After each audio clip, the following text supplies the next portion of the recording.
Bagaimana Mossad melacak Ayatollah Ali Khamenei? Banyak orang, termasuk para agen rahasia negara-negara maju takjub dengan kemampuan Israel melacak keberadaan Ayatollah Ali Khamenei dan menewaskannya. Khamenei adalah tokoh yang paling terlindungi. Pengawal pribadinya berlapis-lapis. Dia jarang sekali muncul di depan umum, dan biasanya tinggal di bunker bawah tanah yang sangat kuat dan terlindungi. Dia tidak memakai handphone yang bisa dilacak oleh siapapun. Dia berkomunikasi melalui orang kepercayaannya saja, yang di hari-hari terakhirnya hanya melalui Mojtaba Khamenei. Banyak lagi usaha-usaha IRGC untuk melindungi pemimpin tertinggi Iran ini. Jadi, bagaimana Mossad dapat melacak Khamenei? Usaha Mossad untuk melacak pemimpin tertinggi Iran ini sudah dimulai bertahun-tahun yang lalu, dan semakin diperkuat sesudah pembantaian yang dilakukan Hamas tanggal 7 Oktober 2023. Mossad tahu peranan Iran sangat besar dalam peristiwa itu. Karena itu, Mossad semakin memperkuat usaha untuk melacak Khamenei. Jadi, bisa dikatakan Hamas menjadi salah satu pemicu kematian Khamenei.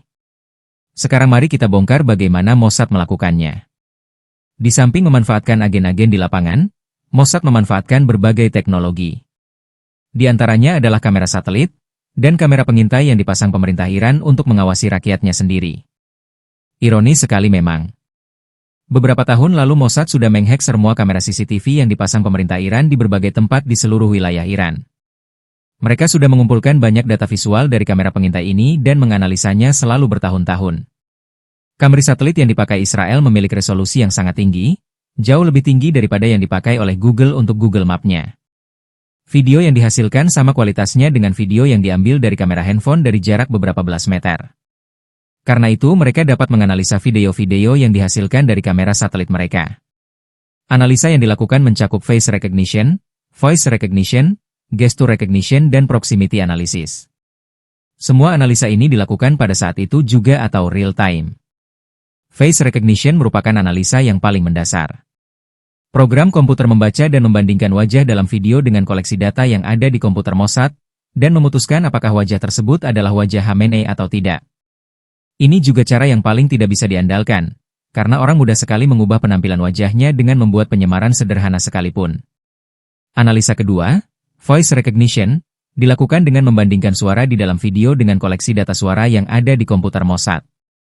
Cara ini agak lebih sulit untuk dibohongi, karena manusia memiliki karakteristik suara yang agak sulit diubah, kecuali kalau orang itu adalah aktor yang biasa mengubah suaranya. Analisa ketiga, gesture recognition, dilakukan dengan membandingkan gestur orang yang ada di video dengan koleksi data gestur yang ada di komputer Mossad. Ini lebih sulit lagi untuk dibohongi, karena gestur seseorang itu sangat khas dan sangat sulit untuk diubah. Mungkin orang bisa melakukan gestur yang berbeda selama beberapa menit, tetapi tetap ada gestur tertentu yang tidak dapat diubah. Inilah yang menjadi petunjuk penting yang dimanfaatkan oleh Mossad. Analisa keempat, proximity analysis, adalah mengenali orang-orang yang biasanya ada di sekitar Khamenei. Seperti para pemimpin dunia lainnya, Khamenei memiliki pengawal-pengawal kepercayaan yang selalu berada di dekatnya. Sebagai contoh, Presiden Prabowo biasanya dikawal sangat ketat oleh Mayor Teddy dan beberapa pengawal lain yang sangat dipercayainya.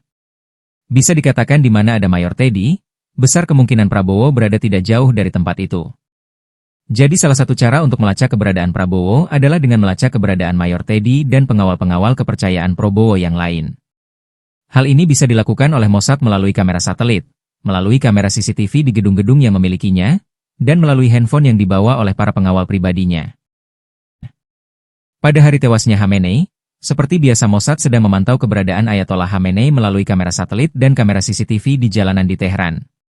Mereka melihat ada iring-iringan 3 mobil hitam yang biasa dipakai oleh pengawal Khamenei. Mereka bisa melihat mobil-mobil itu, tetapi tidak bisa memastikan bahwa Khamenei betul-betul berada di dalam salah satu mobil itu. Jadi mereka menunggu sampai iring-iringan itu sampai di tempat tujuan, dan menganalisa semua elemen yang mengindikasikan keberadaan Khamenei. Tempat tujuan sudah mendukung dugaan keberadaan Khamenei, karena itu adalah tempat yang biasa dipakai Khamenei melakukan pertemuan rahasia. Tapi itu saja tidak bisa memastikan keberadaannya.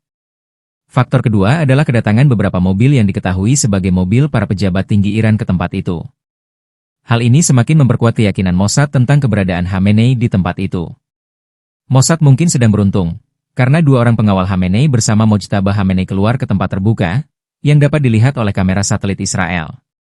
Walaupun belum 100% yakin, Pemimpin Mossad menyimpulkan bahwa mereka harus mengambil kesempatan itu untuk menewaskan Khamenei. Maka Mossad menghubungi Netanyahu dan menyampaikan tentang hal itu. Netanyahu langsung memberikan lampu hijau dan menginstruksikan agar mengarahkan 2 pesawat tempur Israel yang memang sedang dalam perjalanan untuk menyerang Teheran, mengubah sasaran pemboman ke tempat pertemuan tersebut. Cerita selanjutnya sudah banyak disiraskan oleh berbagai media massa dan sumber lainnya. Memang kita tidak tahu apakah Mojtaba dan kedua pengawal itu ikut tewas atau selamat dari pemboman itu.